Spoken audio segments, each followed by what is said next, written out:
excited about this interview today with Crystal Solomon. She's a UX designer and she has an amazing story on how it all got started. So I'm excited that you're here with us. Hopefully you stay all the way to the end of the interview so you can hear more about her story. So hopefully it encourages you on your journey. So Crystal, welcome to the show, Tech Journey with the Worthens. It's Thank so you. good to have you. So before we get into the nuts and bolts of this interview, if you could just tell us a little bit more about yourself, how did you transition into UX designer? What was your career path before? What did that look like? Just fill us in a little bit more about you.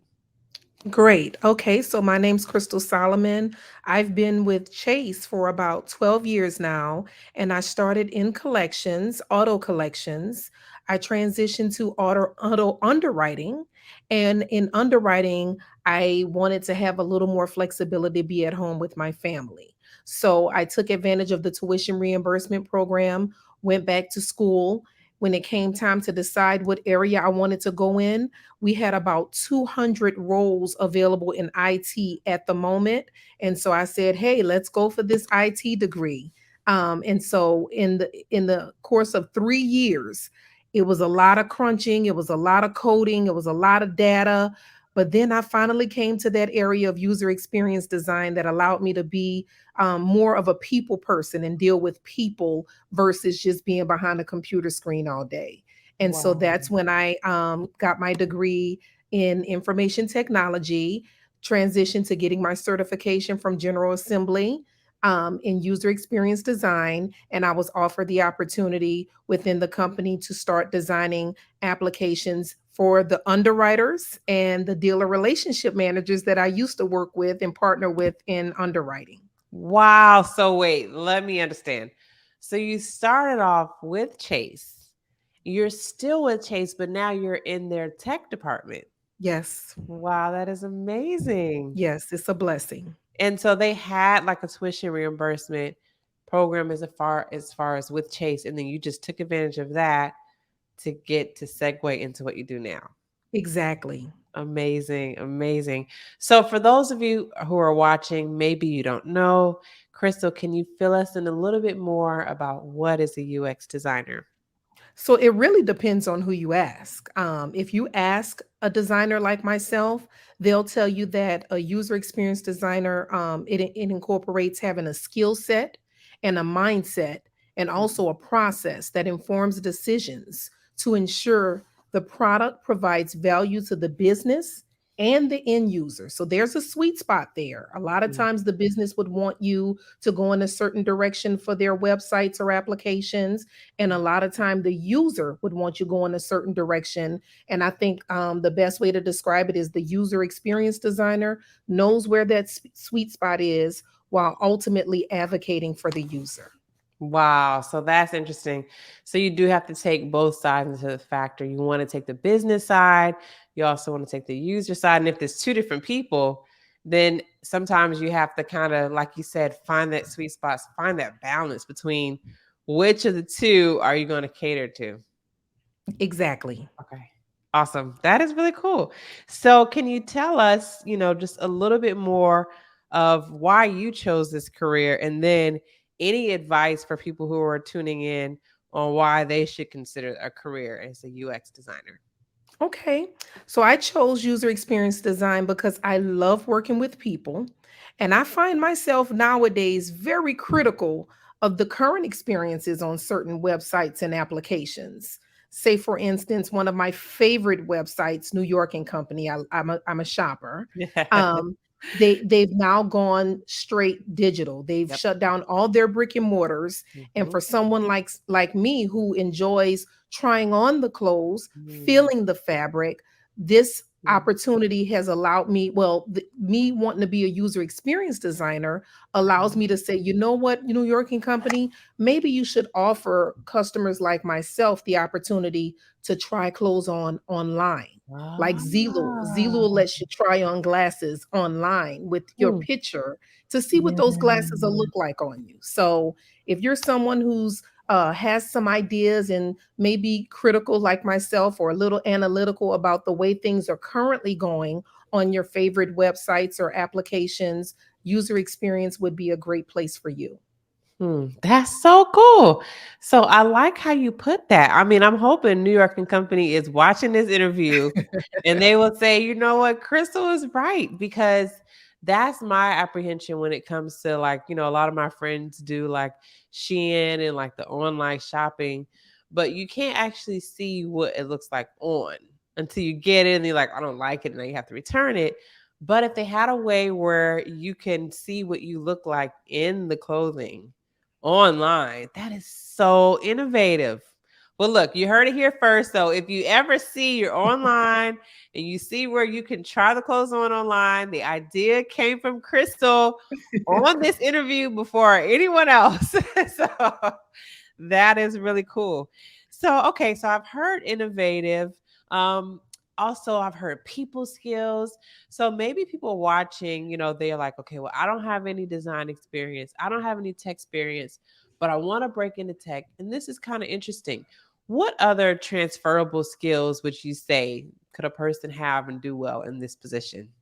I think people with great graphic design skills or even artistic abilities, people who are pretty good with drawing, because a lot of our user design processes start with a simple sketch, pen Mm, and paper. So if you're pretty good with with a canvas, your artist, you got that artistic niche about you, then you would definitely be great in user experience design, because in addition to the research and the innovation and the discovery part of it, it is a lot of pixel pushing. You want to make sure mhm. things are intuitive to, again, where the user is looking to see these particular items on a web page or application. Okay, that makes a lot of sense. Now, just talking to you, you can tell you're very passionate about your job, very passionate about what you do. And I'm sure there are a lot of pros. If you can share with us some pros and some cons to this specific role. True, Course Careers has a UI UX course. Its price will cause you to look twice. Be sure to check out the free course first. And if you start the actual course and change your mind, well, there's a 14-day money-back guarantee. Don't forget to save yourself even more money by using the link in the description. Back to the video. I'll go with the pros first. Okay. Okay. So the upside for me of being a user designer is I get to meet new people every day. I get to learn a lot of different perspectives, and I get to be an advocate or a fighter for the user. That's to me the best side of the user experience design. Mhm. Contributing to user experience design for an organization, it also makes me feel needed and not just wanted. So if you're the type of person who wants to be needed and not just desired, then user experience design would be great for you in that you may not feel like just another liability at the company. You may feel like an asset when, hey, they need me to make sure their website is doing what it needs to do to generate more revenue for the company. Awesome. Awesome. That's great. Great. Now, what about the cons? Well, there are some cons. And if I had to speak on it, one of the downsides of being a user experience designer is it's a fairly new concept. So what I've been coming across is that it gets a little challenging to try to convince the business to trust the process.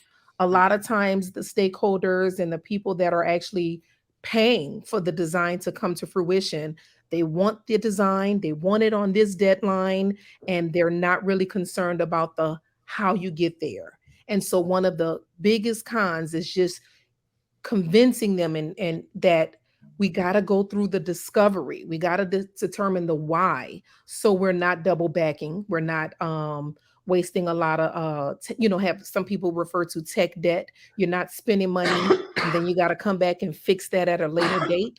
So that's ultimately one of the cons. And then another con, not so much for me, because I've learned not to be so committed to a design, Hmm. is it's a very iterative process. And Mm. so one of my peers went on vacation and came back a week later, and she's what is this? This is not what I left Mm, looking at. But it mm. is iterative. It will change.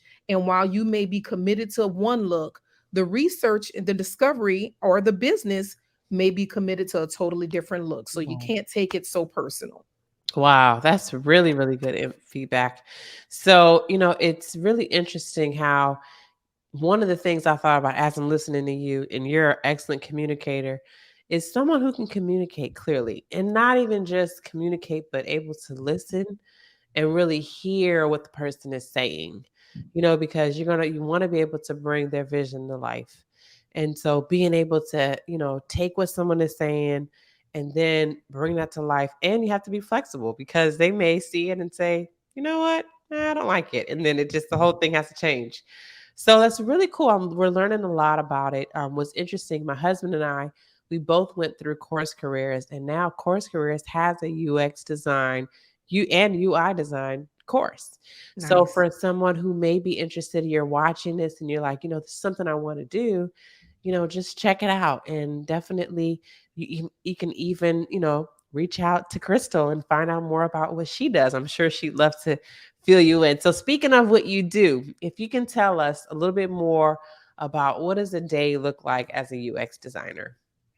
So just to be transparent, if I had to put percentages on it, I want Okay. to say that 80% of my day is spent in meetings. Hmm. You got this much time to do the work because Hmm. you're always having meetings about the work. And when I say meetings, I mean discovery sessions. I mean interviews with the users. I Yeah. mean sharing some of your designs just Yeah. for them to pick it apart and then you go Hmm. back and fix it. Hmm. So a lot of my day is spent either presenting to people what I've been working on, either researching from the very beginning stages of what we Hmm. need to work on and where things need to go and what type of components need to be used, or just meeting with the team about where we are with the design, how long it's going to take us to get to the sprint, and so on and so forth. So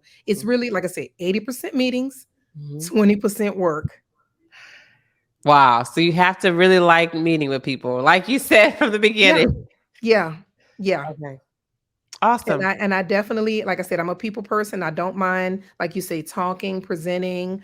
I think nowadays with Zoom, it makes things so much easier. I Yes. couldn't imagine presenting Mm. old school, walking across a stage, engaging everyone for Right. 80% of the day. So Mm-mm. I pray we don't go back No. 100% in the office, but No. I'm sure some peers of mine, we've put together some presentation sessions to Mhm. try to improve our presentation skills because again, Mm. it's a lot of meetings. Yeah, yeah, awesome.